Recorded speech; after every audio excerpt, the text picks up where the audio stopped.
Hello दोस्तों, मैं हूं दिनेश केवरा। न्यूज़ टाइम में आपका बहुत बहुत स्वागत है। चाइना और ऑस्ट्रेलिया के बीच में टेंशन काफ़ी बढ़ रही है। अब ऑस्ट्रेलिया के जो सबसे ज़्यादा एक्सपोर्ट्स हैं वो चाइना को हैं।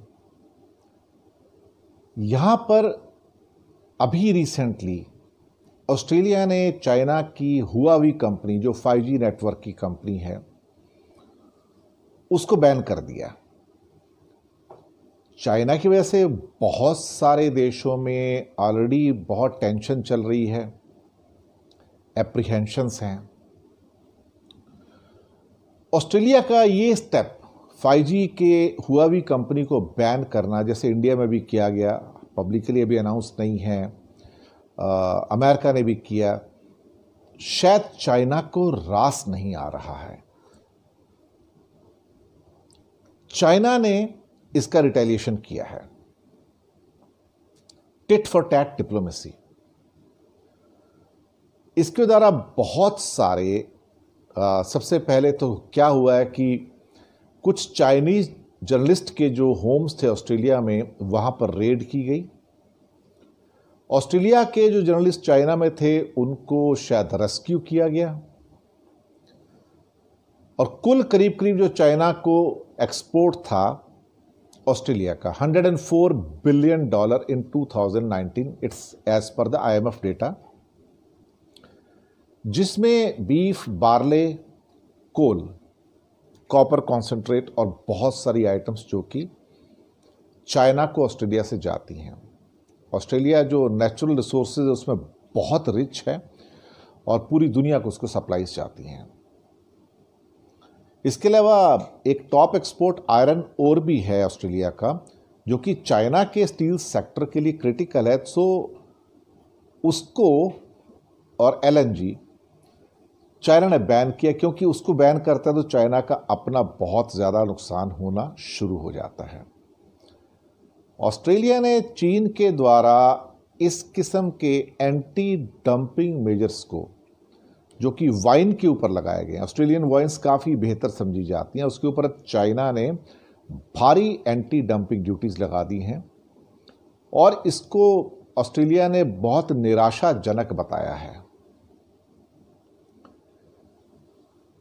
China has found coal imports fail to meet environmental standards. चीन का बीच में कुछ कोयले के इंपोर्ट्स रोकने के सिलसिले में कहना था कि उसको जो एनवायरमेंटल स्टैंडर्ड होना चाहिए था उसको ऑस्ट्रेलिया की शिपमेंट कंपनीज ने मेंटेन नहीं किया। चाइना's coal import from Australia fell to 26% इन अक्टूबर, और चाइना ने ऑस्ट्रेलिया का जो कॉपर कॉन्सेंट्रेट था वो भी करीब करीब आधा कट कर दिया था अक्टूबर में। अब चीज़ें थोड़ी सी हालात इस किस्म के होते जा रहे हैं जहां पर कहा जाए कि दोनों साइड से या तो एंटी डंपिंग ड्यूटीज या कुछ इस किस्म के ख़ास तौर से स्टेप्स लिए जा रहे हैं जो ऑस्ट्रेलिया को नुकसान पहुंचा रहे हैं। ख़ास तौर से बार्ले के जो एक्सपोर्ट्स हैं ऑस्ट्रेलिया से चाइना को, उसके ऊपर हैवी ड्यूटीज लगा दी गई हैं, जो कि 80% से भी ज़्यादा हो गई हैं। इसके अलावा कुछ और चीज़ें हैं।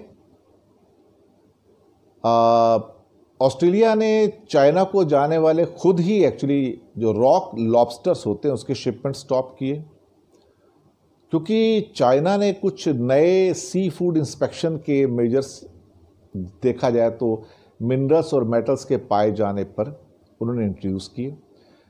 ऑस्ट्रेलिया का टिम्बर, लकड़ी जो वहाँ जाती है, उसको भी विक्टोरिया से जो जाता है उसको बैन किया। पहले क्वींसलैंड से भी था। ये कहा गया कि उसके अंदर पेस्ट हैं, यानी कि कीड़े लगे हुए हैं।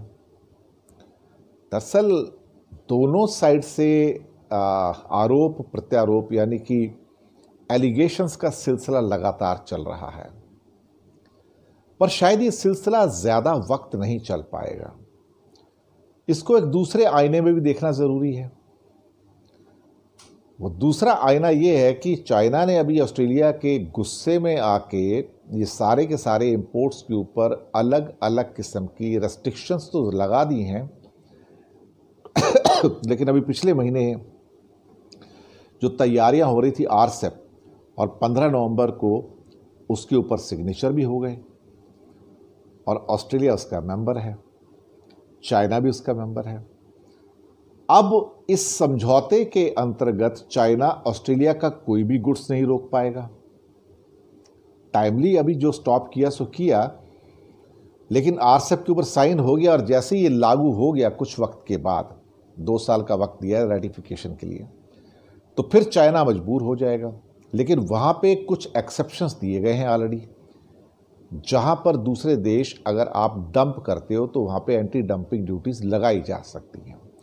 लेकिन ज़्यादा करके जो ऑस्ट्रेलियन सामान है उसको चाइना आरसेप के बाद रोक नहीं पाएगा।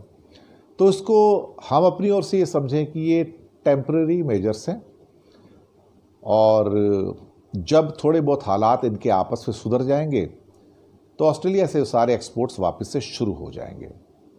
फिलहाल ये सारा किस्सा तब से स्टार्ट हुआ है जब से ऑस्ट्रेलिया ने 5G को बैन किया है, हुआवी को। अब देखते आगे क्या होगा।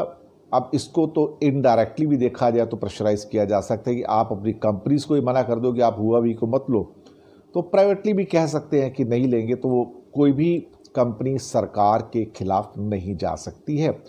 ये एक known fact all over the world है।